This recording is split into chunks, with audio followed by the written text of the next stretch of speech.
민주당의 투톱. 앞서는 김병기 원내대표였다면 이젠 정청래 대표입니다. 정청래 대표가 오늘 취임 147일 만에 첫 공식 기자회견을 열었습니다. 앞서 잠깐 만나봤다시피 김병기 원내대표의 이른바 특혜 논란에 대해선 본인도 이 사안을 무겁게 보고 있다는 취지로 얘기를 했는데요. 김병기 원내대표 질문만 받은 게 아닙니다. 정청래 대표의 답변도 들어보겠습니다. 어제 통화를 했습니다. 김병기 원내대표께서 저에게 전화를 하셨고 국민과 당원들께 송구하다는 취지로 그리고 또 저에게도 송구하다는 취지로 말씀을 하셨습니다. 더불어민주당의 원내대표라는 자리는 실로 막중한 자리입니다. 본인도 아마 고심이 클 것으로 생각합니다. 저도 이 사태에 대해서 매우 심각하게 지켜보고 있습니다. 당 대표로서 국민 여러분들께 정말 죄송하고 송구스럽습니다. 사과드립니다. 며칠 후에 원내대표께서 정리된 입장을 발표한다고 하니 저는 그때까지 지켜보겠습니다. 장경태 의원님한테 그 한 달 전쯤에 그 윤리감찰단 진상조사 지시를 하셨는데 혹시 진척 사항 좀 여쭙습니다. 답변하지 않겠습니다. 답변하지 않겠다. 물론 뭐 그 답변하지 않겠다는 그 앞에 뭐 특정 언론사와는 인터뷰하지 않겠다는 얘기도 있었는데 일단 맥락을 이해시키기 위해서 제가 말씀을 드린 거군요. 일단 장현주 변호사님.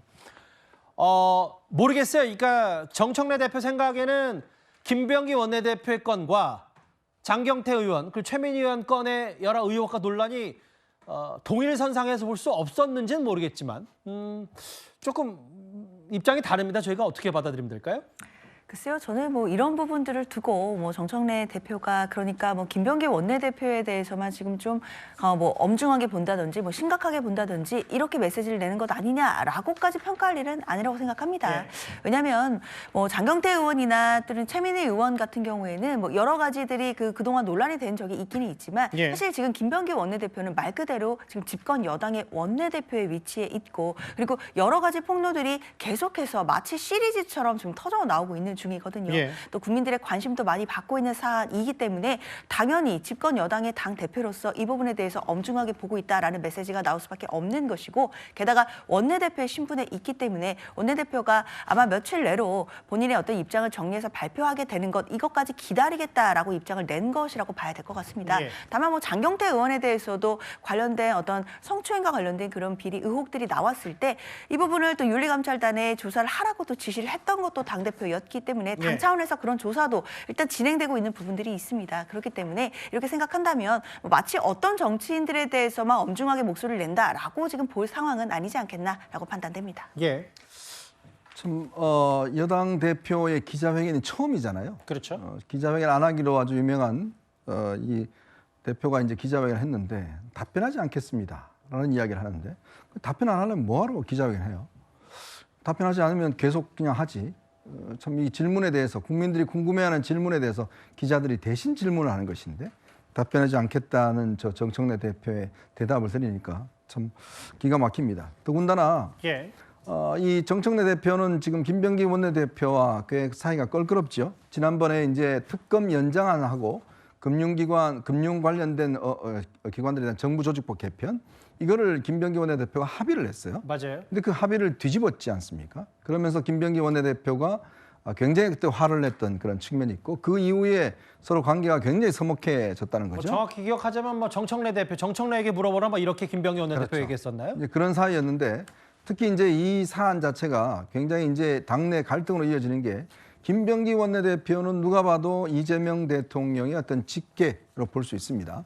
친명의 어떤 대표주자로 볼 수가 있고 반면에 이제 정청래 대표는 지금 최근에 1인 1표제가 무산되는 등등 예. 친청계라고 이제 소위 이야기를 하고 있죠. 그런데 지금 이번 사건이 터지면서 사실상 이제 이 친명계가 상당한 타격을 입을 가능성이 있습니다.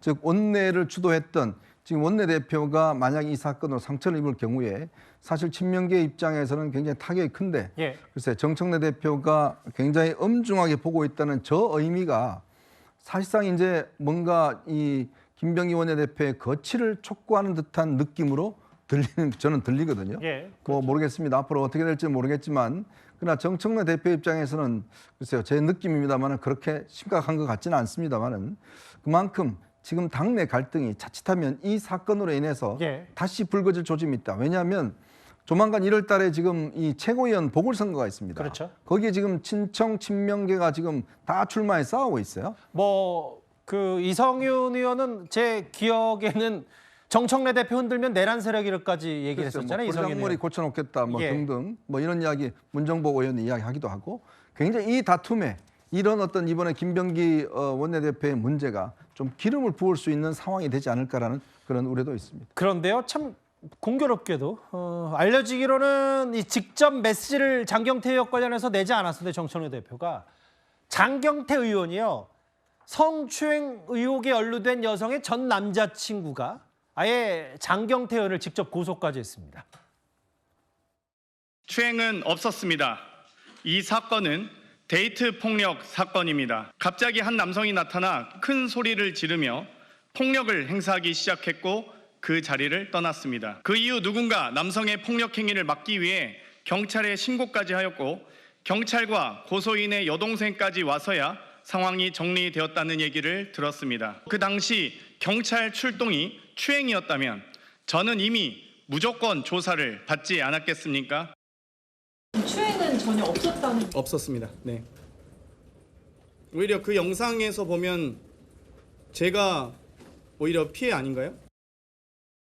그 한번 이해를 돕기 위해서 법적 공방에 저희가 시간 흐름을 한번 살펴봤는데 이 고소인 여성이 장경태 의원을 겨눴고 또 맞고소했습니다. 근데 이제 오늘 알려지기로는요, 부장님. 네. 그 고소인의 전 남자친구까지 장경태 의원을 명예훼손과 무고등 혐의로 또 고소를 한 상태네요. 그렇습니다. 그러니까 이게 지금 한 번의 그 고소 고발로 끝나는 것이 아니라 고소가 또 다른 고소를 낳고 그 맞고소가 이 제3자의 고소로 좀 이어지고 있어서 이 어떻게 보면 이 고소에 뭐 이렇게 그 뭐랄까요? 계속 이어지고 있다 이렇게 볼 수 있을 것 같은데 특히 이번에 고소한 사람의 경우에는 당시 영상을 찍고 그 장경태 의원의 이 목덜미를 잡은 당사자이기 때문에 예. 이 고소 사건의 어떤 진위 여부에 따라서는 이 당시 술자리에서 있었던 이 장 의원의 행위가 실제로 추행에 해당하느냐 그렇지 않느냐를 가를 수 있는 굉장히 중요한 이 고소가 될 수 있다 이렇게 보여집니다. 예. 이것은 명예훼손 이 고소한 사람의 어떤 직위, 직장 이런 것을 장 의원이 언급함으로써 자신이 불이익을 받았다라는 점까지도 이 고소 내용에 포함을 시켰기 때문에 예. 이 부분에 대한 어떤 그 유무죄 판단에 따라서도 이 장 의원에게는 상당히 좀 위협적인 고소가 될 수 있지 않을까 하는 생각이 듭니다. 물론 뭐 장경태 의원 쪽도 이제 맞고소한 상태고 이거는 본질은 성추행이 아니라 데이트 폭력이라고 얘기를 하고 있기 때문에 정청래 대표의 취임 첫 기자회견 때 김병기 원내대표에 대한 말과 장경태 의원에 대한 말 여러 가지 저희가 비교 분석을 좀 해봤습니다. 5위였습니다.